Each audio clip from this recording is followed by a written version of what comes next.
Ao longo da história, obras ficcionais destinadas ao público jovem costumam mesclar aventura e mensagens inspiradoras, mas não raro inserem conteúdos mais densos e perturbadores, e revelam camadas profundas da narrativa. Um exemplo notório encontra-se no anime e mangá Naruto, de Masashi Kishimoto. Apesar de ser lembrado por temas como amizade, superação e persistência, o arco clássico da obra é permeado por um tom sombrio e bizarro que se manifesta tanto nos passados trágicos dos personagens quanto na presença de um antagonista que desperta verdadeiro horror: Orochimaru.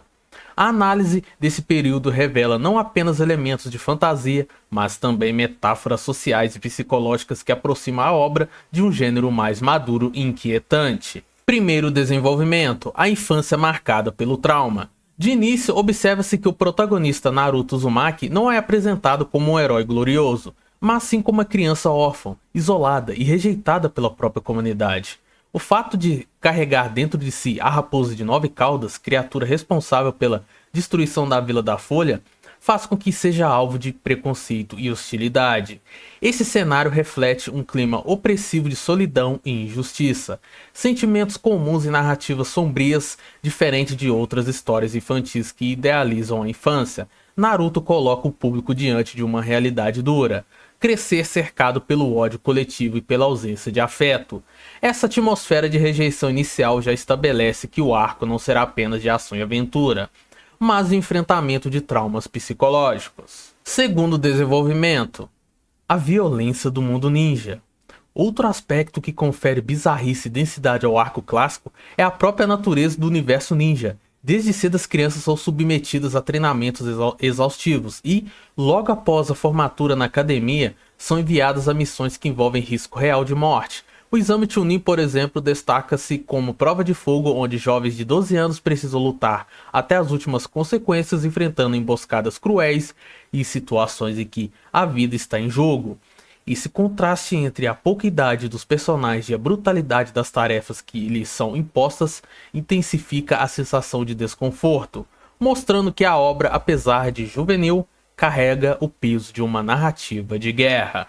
Terceiro desenvolvimento: o grotesco como recurso narrativo. Além da violência, Naruto explora constantemente o grotesco para chocar o espectador.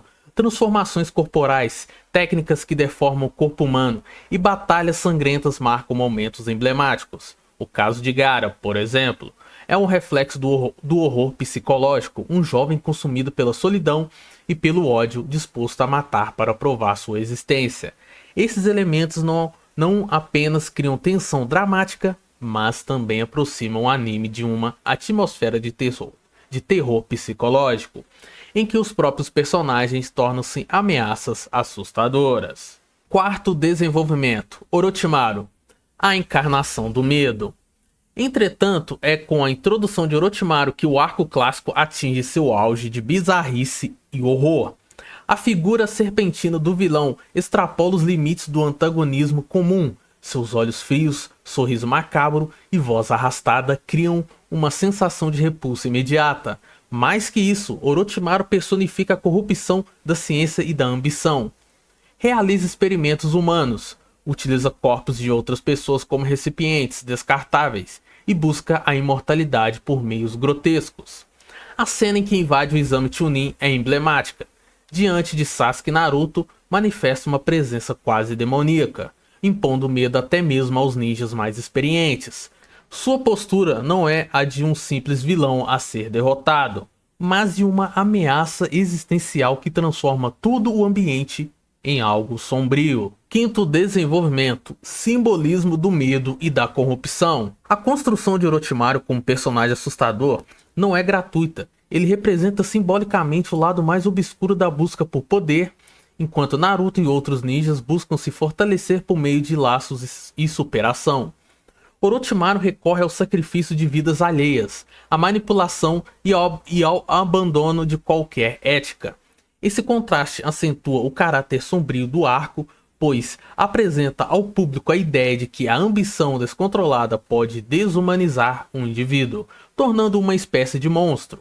Assim, a bizarrice não se limita à sua aparência, mas estende-se à sua filosofia de vida, marcada pela ausência de limites morais. Sexto, desenvolvimento impacto psicológico no espectador. É relevante notar que tais elementos impactam o público de forma intensa.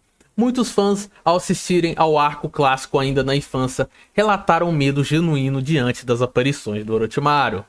Esse efeito comprova como o anime, mesmo sem se classificar como obra de terror, utilizou recursos típicos do gênero para provocar angústia. A mistura de suspense, expressões grotescas e violências explícitas gera uma atmosfera que ultrapassa a aventura e mergulha em territórios perturbadores. Conclusão. Portanto, é possível afirmar que o arco clássico de Naruto ultrapassa os limites de uma narrativa juvenil tradicional ao inserir elementos sombrios e bizarros que marcam a memória de seu público. Ao mostrar infâncias traumatizadas, um mundo ninja brutal e, principalmente, a figura aterrorizante de Orochimaru, a obra constrói uma atmosfera de horror psicológico que a diferencia dentro do gênero Chunin. Nesse sentido, compreender Naruto apenas como uma história de amizade é insuficiente. Seu impacto cultural advém justamente da coragem em explorar os lados obscuros da existência humana, revelando que, até mesmo em um anime voltado a jovens, o medo e a bizarrice podem desempenhar papel fundamental na formação da narrativa.